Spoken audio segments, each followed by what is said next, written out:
ये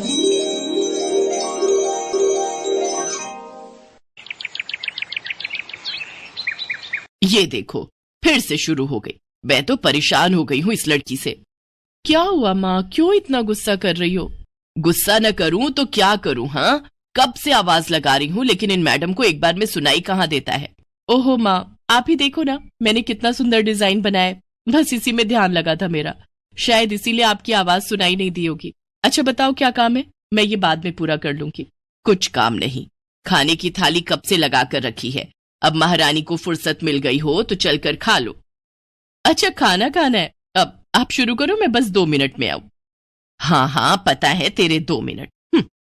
इतना कहकर हिना की माँ सुमित्रा गुस्से में वहां से चली गई और फिर खाने की मेज पर। अरे क्या हो गया, इतने गुस्से में क्यों हो भाग्यवान? अब आप ही समझा लीजिए अपनी लाडली को, मेरी तो एक नहीं सुनती। हाँ तो क्या हो गया, तुम पे ही तो गई है। आपको मजाक सूझ रहा है? यहाँ मेरा दिमाग खराब हो रहा है, सारा दिन बस मेहंदी के डिजाइन बनाती रहती है और कोई काम ही नहीं है इसे। इसका मतलब वो सच में तुम पर ही गई है। तुम्हें भी तो मेहंदी लगाने का बड़ा शौक था ना इस उम्र में?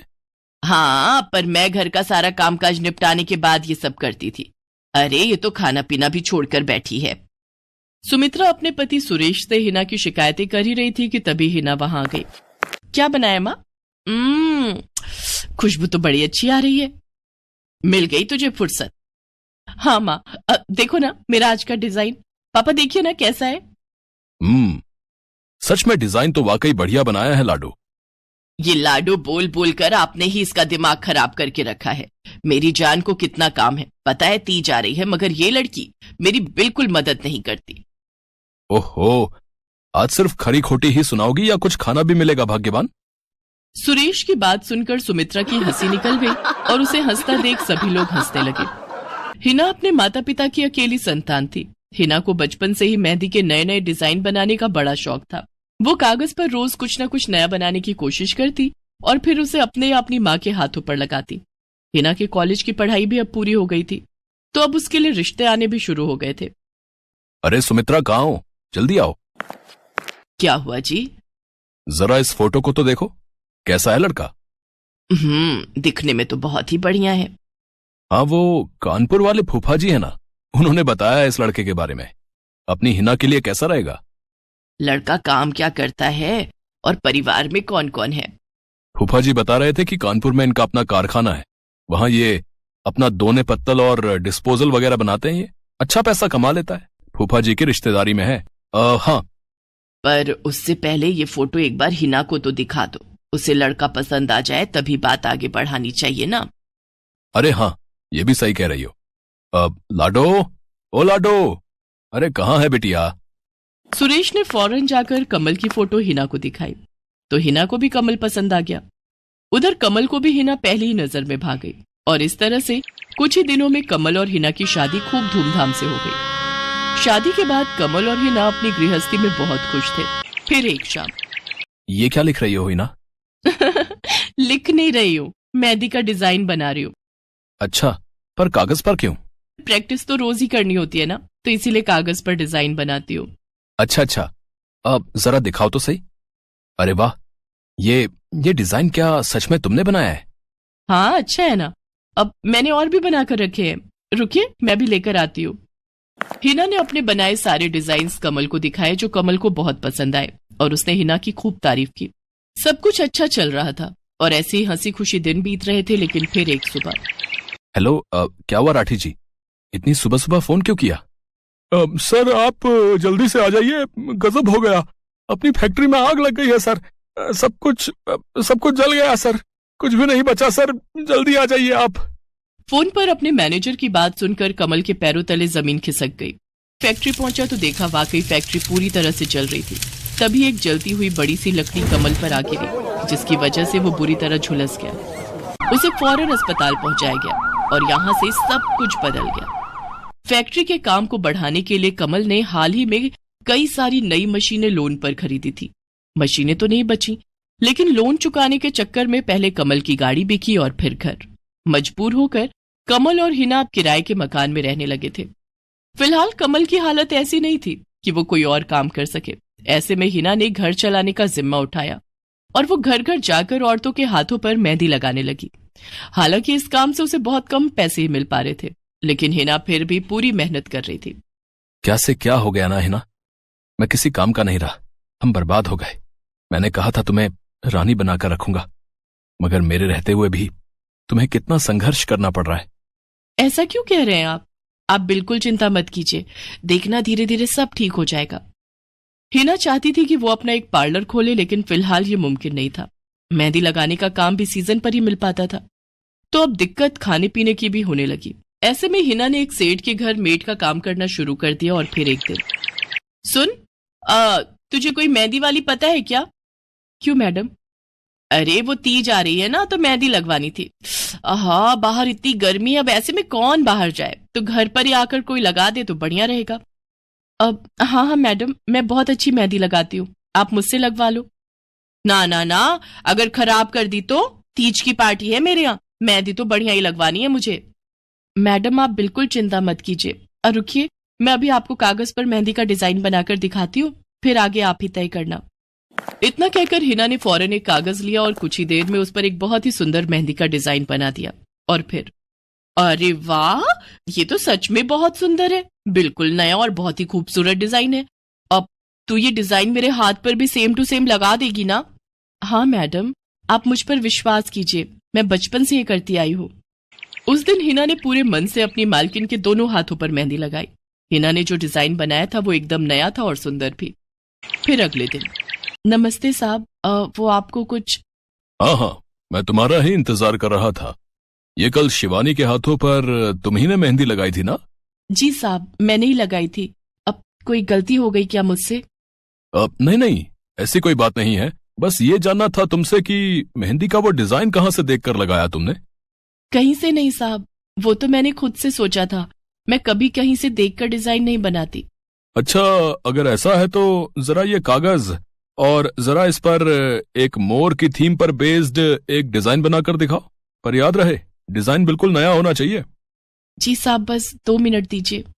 हिना ने बस कुछ मिनटों के अंदर वो करके दिखा दिया, जिसे देखकर उसका मालिक साहिल मल्होत्रा हैरान रह गया। वाह, सच में कमाल है ये तो। अब तुमने डिजाइनिंग सीखी है क्या कहीं से? नहीं साहब, सीखी तो नहीं, लेकिन मुझे बचपन से ही शौक है मेहंदी लगाने का, तो बस इसीलिए। समझ गया। देखो हिना, तुम्हारा हुनर लाजवाब है और तुम्हें अपने इस हुनर को ऐसे बेकार नहीं जाने देना चाहिए। जी मतलब? तुम्हें पता है ना, मेरी फैक्ट्री में लेडीज कपड़ों के लिए कपड़ा बनता है, लेकिन काफी समय से मैं परेशान हूं क्योंकि सूट साड़ियों वगैरह के लिए मेरे पास नए डिजाइन की कमी पड़ गई है। लेकिन अब लगता है ये कमी नहीं रहेगी। बोलो, बतौर डिजाइनर मेरे लिए काम करोगी तुम? जी साहब, बिल्कुल करूंगी। ये हिना के लिए सपने के सच होने जैसा था। अब वो काम वाली बाई से एक डिजाइनर बन गई। वो साहिल की फैक्ट्री में बनने वाले कपड़ों के लिए हर रोज नए नए डिजाइन बनाने लगी, और इसके बाद साहिल के फैक्ट्री में बनने वाले कपड़े की डिमांड काफी बढ़ गई, और इसके चलते हिना को भी उसके काम की बढ़िया सैलरी मिलने लगी। हिना अब अपनी कमाई से न सिर्फ अपना घर खर्च चलाने लगी, बल्कि उसने शहर के बढ़िया डॉक्टर से कमल का इलाज भी कराया, जिससे कमल बहुत जल्दी ठीक हो गया और उसने भी काम करना शुरू कर दिया। पर इस सब में पूरा 1 साल बीत गया और एक बार फिर से तीज का त्योहार आया। देखिए तो कैसी लग रही हूं मैं? बिल्कुल चांद जैसी लग रही हो। हिना ने नई हरे रंग की साड़ी पहनी हुई थी, जो उसने खुद डिजाइन की थी, और वाकई वो उसमें बहुत ही सुंदर लग रही थी। हिना, तुम सच में बहुत बहादुर हो। मैं तो उस हादसे के बाद उठकर खड़ा ही नहीं हो पाता, लेकिन तुमने सब कुछ ठीक कर दिया। तीज का ये त्योहार ही इसलिए है जी, मैं आपको कभी कुछ नहीं होने दूंगी।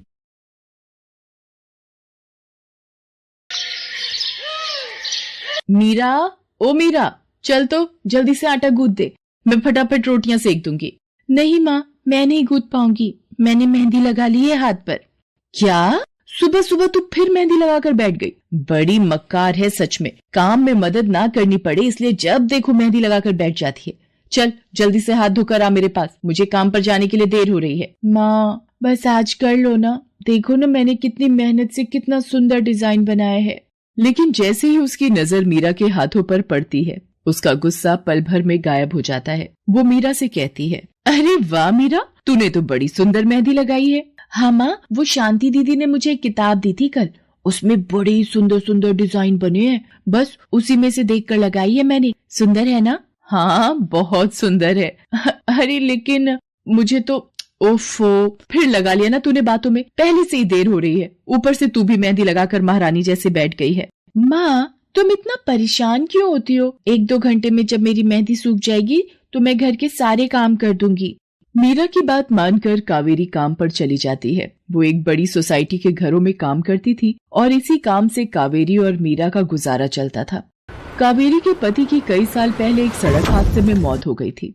तब से कावेरी पर ही सारी जिम्मेदारी थी। मीरा भी घर के कामों में उसका पूरा हाथ बटाती थी। मीरा को मेहंदी लगाना बहुत पसंद था। उसने अपने घर के पीछे मेहंदी के कई सारे पौधे लगा रखे थे जिनका वो बहुत ख्याल रखती थी। वो अपने हाथों से मेहंदी के पत्तों को पीसकर अपने हाथों में लगाने के लिए तैयार करती थी। फिर एक दिन, मीरा हमें इस जगह पर थोड़ी मोड़ी खेती कर लेनी चाहिए। ये मेहंदी के पौधों से कुछ कमाई थोड़ी ही हो रही है, खेती कर लेंगे तो कुछ पैसे ही बन जाएंगे। नहीं माँ, मेरे मेहंदी के पौधों को हाथ भी मत लगाना। बाजार से मेहंदी खरीदने के तो पैसे हैं नहीं हमारे पास, अब इन्हें तो रहने दो। ये कहते हुए मीरा की आंखों में आंसू थे। कावेरी उसके सिर पर हाथ रखते हुए कहती है, मीरा मैं जानती हूँ तुझे मेहंदी लगाना बहुत अच्छा लगता है, लेकिन बेटा अपनी हालत तो तुझे पता ही है ना, मैं कितनी मुश्किल से। माँ सब समझती हूँ मैं, जाओ कर लो जो करना है। इतना कहकर मीरा रोते हुए वहाँ से चली जाती है। कावेरी को उसके लिए बुरा लग रहा था। वो मीरा की मेहंदी के पौधों को कुछ नहीं करती। ऐसे ही कई दिन गुजर जाते हैं। ज्यादा काम करने की वजह से कावेरी की तबीयत खराब रहने लगी। वो बहुत जल्दी बीमार पड़ने लगी। तो मीरा ने उससे कहा, माँ तुम रहने दो, तुम्हें बुखार है, रात भर सोई नहीं हो, मैं चली जाती हूँ काम पर। नहीं मीरा, तू कैसे? ना नहीं, मैं ठीक हूँ, मैं जाती हूँ। कावेरी जैसे ही उठकर चलने की कोशिश करती है, अचानक उसे चक्कर आ जाता है। मीरा उसे सहारा देकर बिस्तर पर लिटा देती है और उससे कहती है, बस माँ अब तुम आराम करोगी और काम पर अब से मैं जाऊंगी। कावेरी घर पर रहकर आराम तो कर रही थी, लेकिन वास्तव में उसे अच्छे इलाज की भी जरूरत थी, जिसके लिए पैसे थे नहीं। दूसरी तरफ अब हर रोज मीरा काम पर जाती और लौटकर घर के भी सारे काम उसे ही करने पड़ते थे। इस सब में उसे मेहंदी लगाने का बिल्कुल भी वक्त नहीं मिल पाता था। मीरा कितने दिन हो गए तूने मेहंदी नहीं लगाई? हाँ माँ, बस मन नहीं कर रहा। अच्छा, मेहंदी लगाने का तेरा मन नहीं? मैं सब जानती हूँ। मैंने बिस्तर पकड़ लिया है और मेरी फूल सी बच्ची पर सारे काम पड़ गए हैं। अब बस बहुत हो गया आराम। मीरा जा, तू जाकर मेहंदी लगा ले, आज मैं जाऊंगी काम पर। नहीं माँ, तुम कहीं नहीं जाओगी, मैं कर लूंगी सब। और मैं सच बोल रही हूँ, मैं बड़ी हो गई हूँ, ये मेहंदी का मुझे शौक नहीं। इतना कहकर मीरा काम पर जाने के लिए घर से निकल जाती है। कावेरी की आंखों में आंसू आ जाते हैं। मीरा सोसाइटी के कई घरों में काम करती थी। उन्हीं में से एक घर आरती का भी था। उसके घर पर तीज का त्योहार बड़े धूमधाम से मनाया जाता था। तीज की तैयारियों में मीरा भी मदद कर रही थी। इसी बीच, अरे ऐसे कैसे? मैंने सारे रिश्तेदारों को बुला लिया है, मेरी सारी फ्रेंड्स भी आने वाली हैं। मैं क्या कहूँगी उन्हें? फोन पर काफी देर बहस करने के बाद आरती फोन रख देती है। उन्हें उदास देखकर मीरा उससे पूछती है, क्या हुआ मैडम जी, आप कुछ परेशान लग रहे हो? हाँ मीरा, बड़ी मुसीबत हो गई। कल तीज का फंक्शन है, मैंने सबको मेहंदी लगवाने के लिए यहीं बुला लिया है और आखिरी मौके पर ये पार्लर वाली धोखा दे गई। कह रही है कल नहीं आ पाएगी। अब क्या होगा? इतनी जल्दी कौन तैयार होगा सबको मेहंदी लगाने के लिए? मैडम जी, वैसे मैं भी ठीक ठाक मेहंदी लगा लेती हूँ। अरे हाँ, कावेरी ने मुझे बताया तो था एक बार कि तुझे मेहंदी लगाने का बहुत शौक है। वैसे मुझे तो कोई परेशानी नहीं है, तू देख ले बेटा, बहुत सारे हाथ लगाने होंगे और मेहंदी बढ़िया लगनी चाहिए सबके। आप बिल्कुल चिंता मत करिए मैडम जी, मैं सब अच्छे से करूँगी। बहुत दिनों बाद मीरा के चेहरे पर खुशी थी। उसने घर पहुंचते ही मेहंदी के खूब सारे पत्ते तोड़कर पत्थर पर पीसना शुरू कर दिया। ये देखकर कावेरी ने मीरा से कहा, अरे मीरा, शाम हो गई है, अब मेहंदी मत लगा, मौसम भी ठंडा है बेटा। ये मेहंदी मैं अपने लिए नहीं पीस रही माँ, वो 5वें फ्लोर वाली मैडम जी है ना, कल उनके यहाँ लगानी है। अच्छा बेटा, पर ध्यान से बेटा, वो बड़े लोग हैं, कोई गलती ना हो जाए। माँ तुम बिल्कुल चिंता मत करो, मेहंदी लगाने में मुझसे कभी कोई गलती हो ही नहीं सकती। मीरा खूब सारी मेहंदी तैयार करके अगले दिन आरती के घर पहुंच जाती है। वो अपनी मेहंदी को कोन में भरने लगती है कि तभी आरती की एक फ्रेंड आरती से, आरती ये किसे बुला लिया तुमने? मैंने जिस पार्लर का नंबर दिया था तुम्हें, उससे बात नहीं हुई क्या? हुई तो थी, लेकिन उसने आखिरी वक्त पर मना कर दिया। तुम बिल्कुल चिंता मत करो, ये मीरा है, मेरी हाउसमेड है ना कावेरी, ये उसी की बेटी है। बहुत अच्छी मेहंदी लगाती है ये। ओफो आरती, तुम भी ना, पार्लर की बात अलग होती है, उन लोगों का मटेरियल ब्रांडेड होता है, मेहंदी के रचने की गारंटी मिलती है वहां से, और इसकी मेहंदी तो मुझे कुछ समझ नहीं आ रही, इस पर तो कोई लेबल तक नहीं है, अगर कुछ गलत रिएक्शन हो गया हाथों पर तो। आप बिल्कुल चिंता मत कीजिए मैडम जी, ये मेहंदी मैंने खुद पीस कर तैयार की है, मेरे पास बहुत सारे मेहंदी के पौधे हैं, इसमें कुछ भी ऐसा नहीं है जो आपके हाथों को नुकसान दे। ना भाई ना, सॉरी आरती, बट मैं अपने हाथों को लेकर कोई रिस्क नहीं ले सकती, तुम सब लगवाओ, मैं तो पार्लर जाकर ही लगवाऊंगी। इतना कहकर आरती की दोस्त शालिनी वहाँ से चली जाती है। आरती मीरा को इशारा देकर काम शुरू करने को कहती है। अरे वाह, मानना पड़ेगा, इस बच्ची ने कमाल की मेहंदी लगाई है। मुझे तो नहीं लगता कि इस मेहंदी का वैसा रंग आएगा जैसा पार्लर वाली मेहंदी का आता है। अब बस भी करो शालिनी, मेहंदी कैसी रचेगी ये कल तक पता चल ही जाएगा ना, बच्ची है वो, उसे इस तरह डराओ तो मत। अरे मुझे क्या, मेरे हाथ कौन सा खराब होने वाले हैं, तुम ही लोग लगवाओ और तुम ही भुगतना। शालिनी गुस्से में वहाँ से चली जाती है। उसे पूरा यकीन था कि मीरा की मेहंदी रचेगी नहीं, साथ ही हाथों पर उसका गलत रिएक्शन भी हो सकता है, लेकिन जो हुआ वो इससे बिल्कुल अलग था। अगले दिन मीरा के घर पर। अरे मैडम जी, आप यहाँ, आपने तो आज काम पर आने के लिए मना किया था ना, मैं इसीलिए नहीं आई। हाँ, कल तुम कितना थक गई थी, इसीलिए मैंने आने को मना किया। मैं यहाँ तुम्हें काम पर बुलाने नहीं बल्कि किसी और काम से आई हूँ, अंदर नहीं बुलाओगी? अरे माफ कीजिएगा मैडम जी, आइए अंदर आइए। आरती को देखकर कावेरी भी बिस्तर से उठकर खड़ी हो जाती है। आरती के साथ उसकी दोस्त शालिनी भी थी। मीरा उन दोनों को पानी देते हुए कहती है, ये लीजिए मैडम जी, मेहंदी तो ठीक से रची ना मैडम जी? ये तुम्हें मैं नहीं, शालिनी बताएगी। फिर शालिनी अपने हाथ मीरा की तरफ बढ़ा देती है। उसके हाथों पर कई जगह छाले पड़े हुए थे। ये देखकर मीरा उससे कहती है, अरे ये क्या हुआ मैडम जी? मैंने तुमसे मेहंदी नहीं लगवाई, उल्टा तुम्हारा अपमान करती रही, उसी की सजा मिली है मुझे। मैंने सबसे महंगे वाले पार्लर में जाकर मेहंदी लगवाई। मैंने उनसे जोर देकर कहा कि मेहंदी का रंग बहुत बढ़िया आना चाहिए। इस चक्कर में उन्होंने पता नहीं क्या क्या मिला दिया मेहंदी में, और मेरे हाथों का ये हाल हो गया। और दूसरी तरफ तुम्हारी मेहंदी, जिसने भी लगवाई उसके हाथों की रंगत ही अलग है। देखो आरती के हाथ देखो जरा।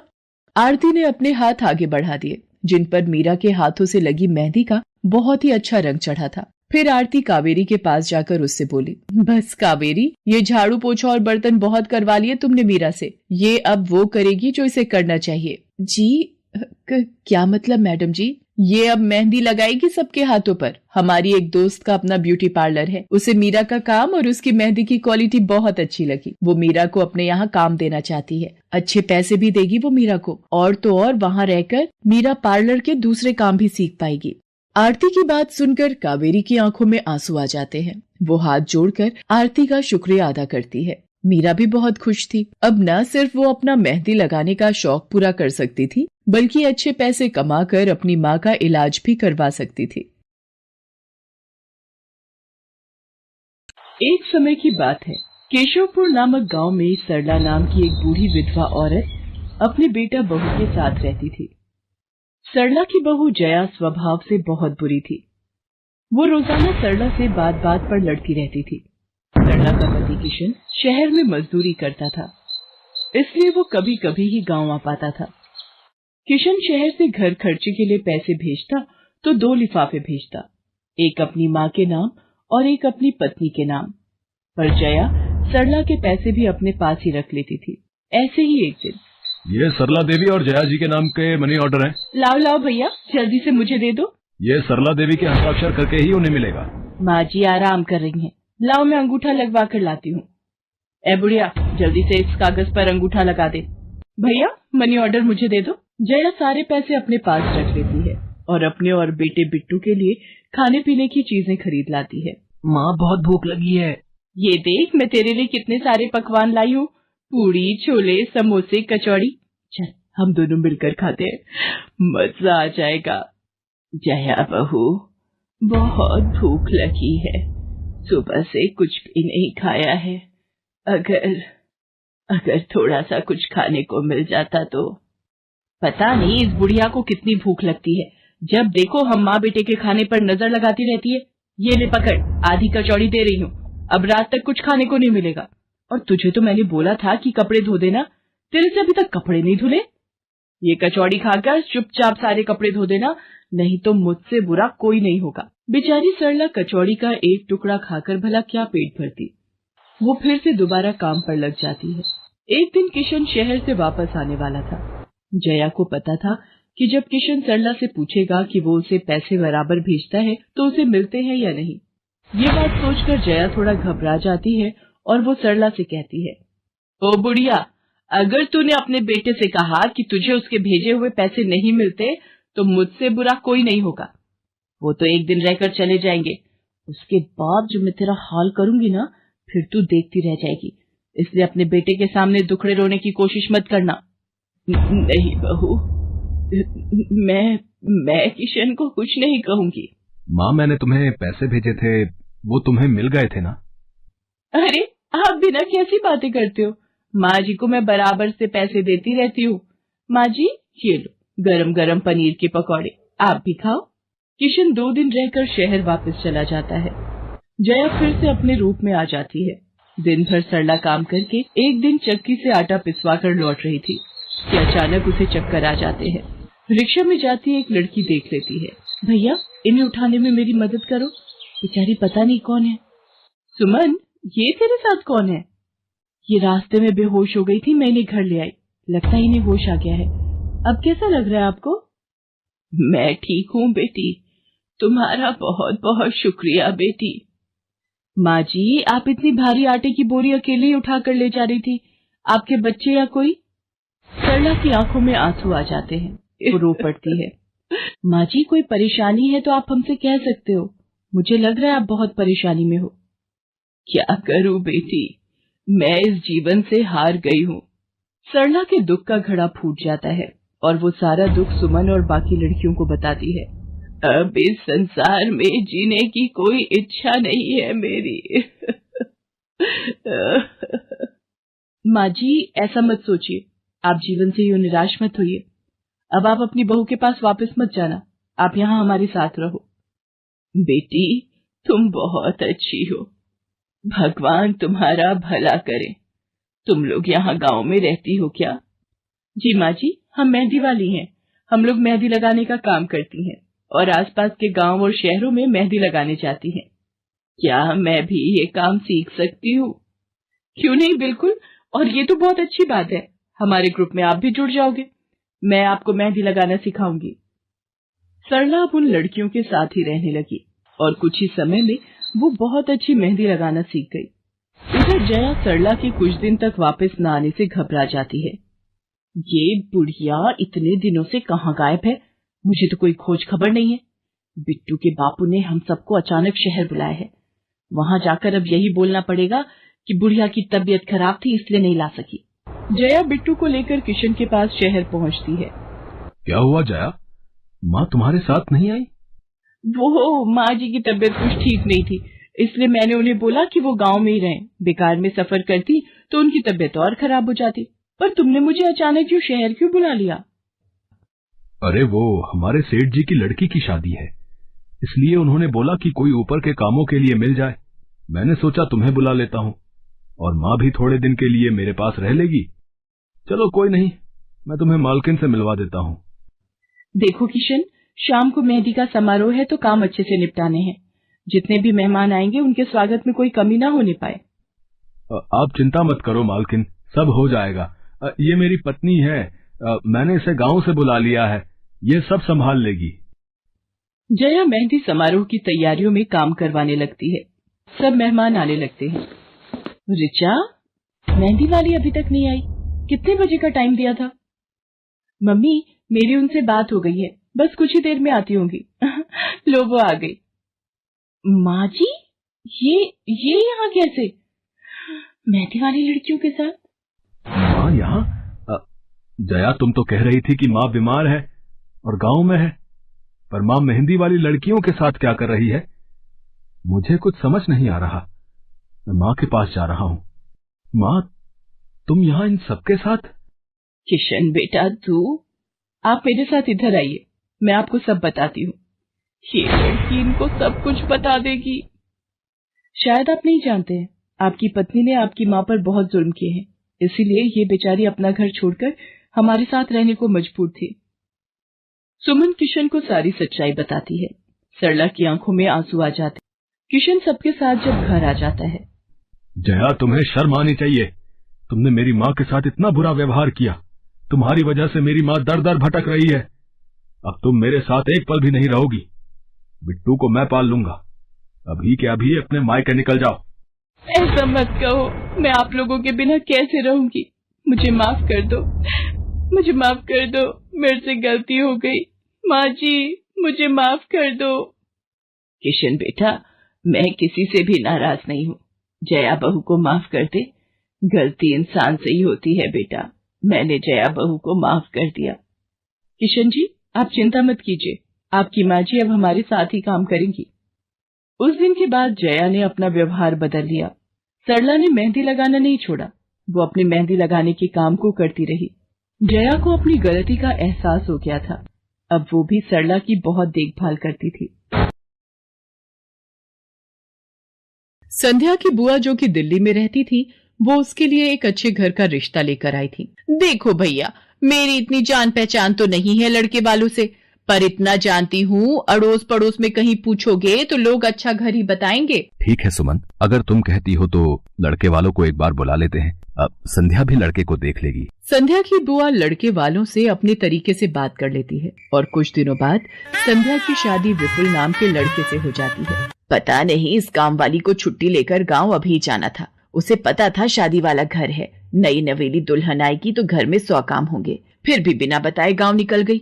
अब मैं दूसरी काम वाली इतनी जल्दी कहाँ से ढूंढूंगी। राजेश्वरी, एक प्याली चाय दे दो तो बड़ी मेहरबानी होगी। सुबह से एक प्याली चाय भी नहीं मिली है। तुम्हें तो जब देखो चाय पीने की पड़ी रहती है। पता भी है एक बर्तन नहीं है धुला हुआ जिसमें तुम्हारी चाय बना दूं।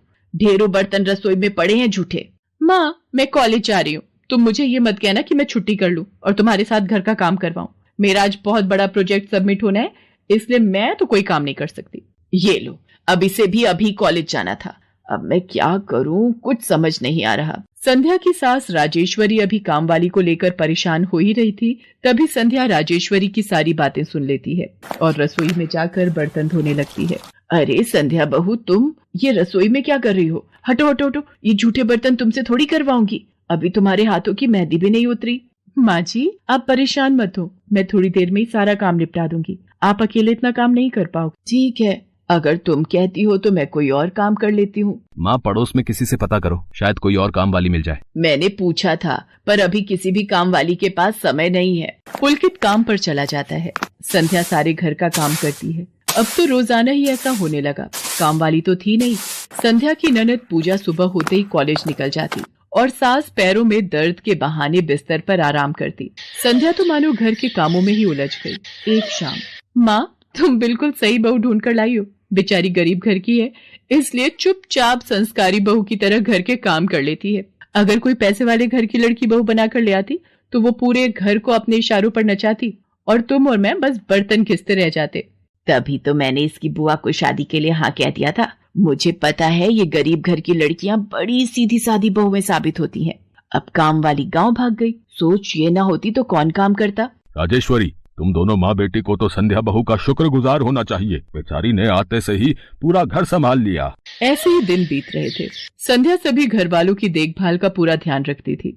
एक दिन, क्या हुआ पुलकित बेटा, तुम इतने परेशान क्यों हो? और आज तुम ऑफिस भी नहीं गए? पापा, मेरी नौकरी छूट गई है। कंपनी घाटे में चल रही थी, इसलिए उन्होंने मेरे जैसे बहुत से वर्कर्स को अचानक निकाल दिया। दिमाग खराब हो रहा है, गाड़ी की किश्त भरनी है, घर का लोन भी पूरा नहीं हुआ है। घर का खर्चा अब सब कुछ कैसे होगा, कुछ समझ में नहीं आ रहा है। पुलकित बेटा, चिंता मत कर, अब कोई ना कोई रास्ता निकल आएगा। ज्यादा होगा तो कुछ दिनों के लिए मैं कोई काम कर लूंगा। पापा, मेरे होते हुए आप काम नहीं करोगे, मैं कुछ सोचता हूँ। पुलकित दूसरी नौकरी को लेकर परेशान था। उसे कोई काम नहीं मिल रहा था। घर में पैसों की तंगी भी शुरू हो गई। पुलकित ने अपनी गाड़ी बेच दी। घर के लोन को लेकर वो परेशान था। 15,000 रुपए की किश्त उसे भरनी थी। तभी, भैया, मेरे कॉलेज की फीस इस बार बहुत लेट हो गई है। मेरा आखिरी साल है, अगले महीने की 5 तारीख तक 12,000 रुपए फीस के भरने हैं। मैं कुछ इंतजाम करता हूँ। ऐसे खाली हाथ पर हाथ रखकर मैं नहीं बैठ सकती, मुझे कुछ सोचना होगा। पता नहीं, हो सकता है किरण ने बात कर ली होगी, पूछती हूँ। हेलो किरण, मैं संध्या बोल रही हूँ। तूने बात की फिर? पार्लर में जगह खाली है क्या? हाँ, मैंने बात कर ली है। 12,000 रुपए महीना देंगी रविता मैम। बोल, तू हाँ बोलती है तो मैं बात कर लेती हूँ। ठीक है, तू हाँ बोल दे, कम से कम कुछ तो पैसे आ जाएंगे। संध्या पुलकित से पार्लर में मेहंदी लगाने की नौकरी की बात करती है। पहले तो वो मना करता है, पर संध्या उसे समझाती है। पुलकित, मैं जानती हूँ आप परेशानी के दौर से गुजर रहे हो। मैंने आपसे शादी के बाद हर सुख दुख में साथ निभाने का वादा किया था, और आप परेशान मत हो। मैं घर और बाहर दोनों का काम एक साथ संभाल लूंगी। ठीक है संध्या, तुम कल से पार्लर में नौकरी के लिए जा सकती हो। अगले दिन से संध्या सारे घर के काम के साथ साथ पार्लर भी जाती और वहां पर पूरा दिन मेहंदी लगाने का काम करती और शाम के वक्त घर आती। संध्या बहुत मेहनत कर रही थी ताकि वो अपने परिवार की मदद कर सके। संध्या बहुत सुंदर मेहंदी लगाती थी। ये बात उसकी सास को तब पता चली जब उसने पार्लर में काम करना शुरू किया। संध्या को पार्लर में काम करते हुए 1 महीना बीत चुका था। पार्लर की मालकिन रविता भी संध्या के मेहंदी लगाने के काम को देखकर बहुत खुश थी। संध्या, तुम सचमुच बहुत मेहनती हो। पिछले 1 महीने में बहुत से क्लाइंट तुम्हारी तारीफ कर रहे हैं और अपनी फैमिली फ्रेंड्स की शादी या सगाई फंक्शन के लिए तुम्हें ही मेहंदी के लिए बुक करना चाहते हैं। और हाँ, ये तुम्हारी सैलरी 12,000 रुपए। बाकी ये तुमने ओवर टाइम भी शादी के सीजन में बहुत किया है, उसके 6,000 रुपए अलग से दे रही हूँ। थैंक यू मैम, आपने मेरे काम की इतनी तारीफ की। मैं तो बस भगवान की कृपा से मेहनत से करती हूँ। संध्या घर आ जाती है और 12,000 रुपए पूजा के हाथ में रखती है। पूजा, ये तुम्हारी कॉलेज की फीस के पैसे, तुम कल ही अपनी फीस जमा कर देना। भाभी, ये तो आपकी मेहनत की कमाई है, आप ये सारे पैसे मुझे दे रहे हो? नहीं नहीं भाभी। पूजा, तुम मुझे अपनी भाभी कहती हो ना, और भाभी तो माँ समान होती है, तो क्या तुम अपनी भाभी माँ के पैसे नहीं लोगी? तुम अपने भैया से भी तो लेती हो ना। फिर मेरे और अपने भैया में फर्क है, मैं भी तो इस घर का हिस्सा हूँ, इसलिए ये पैसे रख लो। मुझे माफ कर दो भाभी, मैंने ना जाने आपके बारे में क्या क्या गलत सोचा। पुलकित को भी दूसरी नौकरी मिल जाती है। अब संध्या और पुलकित दोनों मिलकर काम करते थे। राजेश्वरी और पूजा भी अब संध्या की घर के कामों में बहुत मदद करती थी। परिवार में खुशियां फिर से लौट आई थी।